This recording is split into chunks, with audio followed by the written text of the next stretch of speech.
Bonsoir à tous, bienvenue dans votre journal local du Gard et on commence par le bilan de la sécurité pour 2013 dans le département. Comme en 2012, le nombre de faits constatés a baissé, moins 2600, mais le problème majeur reste les atteintes aux personnes avec plus 3,7% en un an. Et cela concerne les menaces de violence, les violences physiques. Les cambriolages continuent quant à eux leur baisse, moins 12,9% en 2013 avec 5351 contre 6148 en 2012. 797 cambriolages ont été évités. Écoutez. Les indicateurs en matière de violence restent en petite progression et restent de surcroît à un niveau élevé, d'où l'attention particulière des forces de l'ordre sur ce sujet des violences.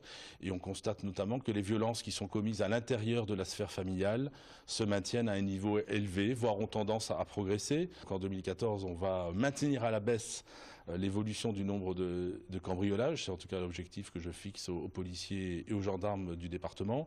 On va continuer à lutter contre un certain nombre de trafics d'économie souterraine, de trafic de stupéfiants qui gangrènent un certain nombre de quartiers. Nous allons continuer à chercher à améliorer la tranquillité publique, donc la lutte contre ces incivilités qui empoisonnent la vie de nos concitoyens. Et je le disais, les violences intrafamiliales feront également l'objet d'une attention toute particulière de la part des forces de l'ordre. Après le temps des pianos-bars, voici venu celui des pianos-gares. Depuis un an, la SNCF développe dans ses gares ce concept né outre-Manche et intitulé « À vous de jouer ». Après Paris, Marseille ou Strasbourg, Nîmes est la 23e gare à y participer pour le plus grand plaisir des voyageurs, comme a pu le constater Olivier Michel. En gare, il y avait le traditionnel. Désormais, il y aura aussi...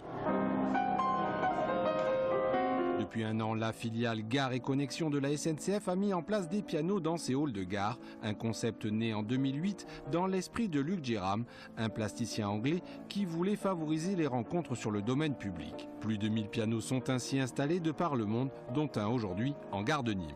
L'objectif de cette opération, c'est d'amener la culture en gare, déjà, et d'amener une autre vision de la gare SNCF auprès du grand public. C'est-à-dire que la gare est un lieu de vie, et autant qu'à faire que ce soit un lieu de vie agréable et sympathique. Et lorsqu'un professeur de piano passe par là, la rencontre, aussi impromptue soit-elle, laisse place à un moment magique. Moi je voyage beaucoup, je suis entre Paris et Nîmes. Il y a ça, Gare de Lyon également depuis quelques temps, je ne sais plus exactement. En piano beaucoup plus faux parce qu'il est plus travaillé puis depuis plus longtemps sur place, mais c'est intéressant. Ici il est tout neuf apparemment.